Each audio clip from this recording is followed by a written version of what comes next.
Hi Year 2 and welcome to the tutorial part of your computing lesson this week. Now before you've come to this part of the lesson, I'm hoping that you've had a really good talk with your grown-ups about e-safety and how important it is to keep our personal information safe while we're working online. I'm also hoping you've had a good talk with your parents or your grown-ups about the type of game you want to create using this program. So we are going to become game designers and we're going to be using free code Chimp to build and create our own game.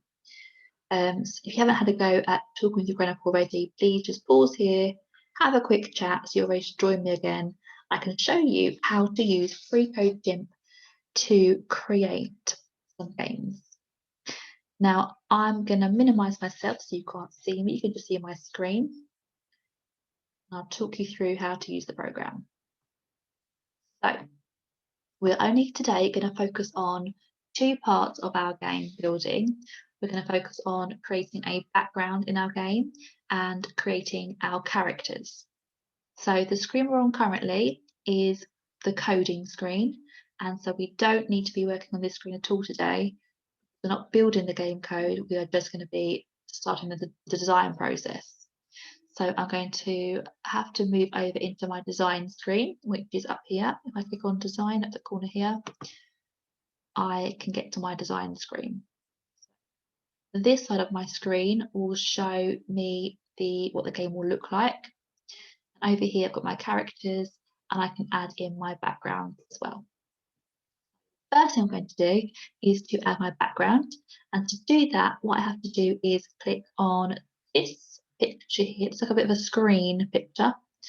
I click on that and I get this box here appear, which says properties and values of my background. So I can decide to have just a plain coloured background if I wanted to, like a yellow or a blue. But I can also have an image. So if I click on this image question mark here, I should, there we go, get some pictures come up which I can then theme my game. So you can upload your own picture, you can use your camera to take a photo of yourself as a background if you want to, or you can paint your own picture as well, or choose one of the ones that already exist. I think I'm going to go for the under the water one here. So that's how I add a background into my game. Once I've added my background, I then want to add my character or characters. It's up to you how many you want. 1, 2, 3, 4, 5, it doesn't matter.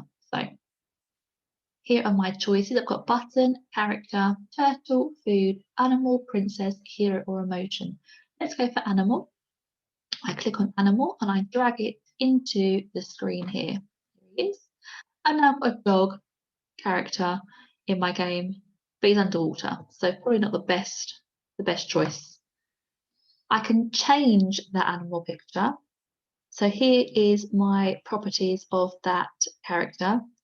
I've got the type with an animal, the name, my animal 1, movement, he's stopped moving, he's not allowed off screen, scale means how big he is, image is what he looks like, and show or hide means I can see him where I can't see him. So let's change what he looks like. So if I click on image, there we go, I can pick a different animal if I want to. I think I'm going to go for, he's under the water, probably a dolphin, don't you think? So I can move him around. It's a bit too big, so I'm going to change how big he is with scale. I'm going to make that number smaller to shrink him. And there's my little dolphin. I'm going to name him actually as well. I'm going to name him Dolphin because that's what he is. That's what he is. So there's my dolphin. I can add another character. Let's add a turtle this time. Here he is. Click on my turtle, drag it into the screen, release him, and there he is.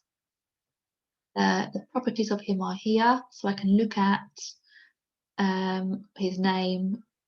Now we've got once angle here. Angle just means which direction he's looking at, so I can change the way that he's facing by clicking on this one, changing the direction of him. There he is looking at he's looking at the dolphin now, blinking. I can change the scale, make him a bit smaller maybe, or bigger with a giant turtle. Ooh. And I can change the colour of him. Now, if I'm not happy with something in my design mode, design screen, if I click on that character, I can delete it. So I don't want the dolphin anymore. I'm going to click on him and click on that bin, and then he just disappears. He's gone.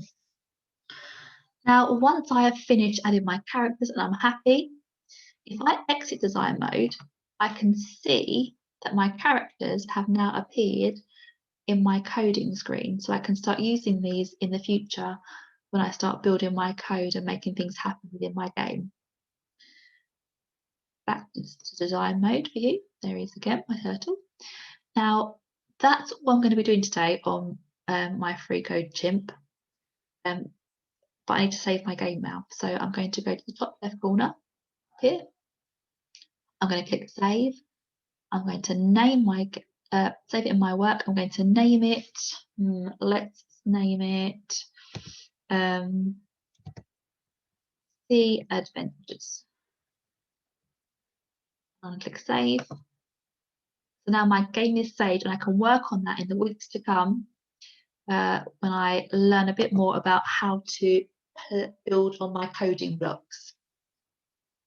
So if you would like to do anything else with that today, there are extra tutorial videos at the top over here.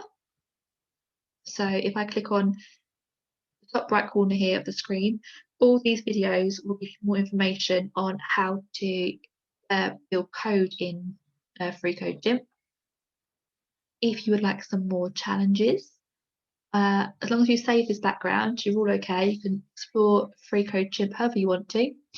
I've saved some challenge cards for you on the remote learning with some scenes you could try and recreate using free code Chimp. You might want to try some of those as well. Have fun exploring and building, and I look forward to seeing you very soon, and I look forward to seeing how your games develop over the next few weeks. So have fun with it, and I'll see you all very soon. Goodbye.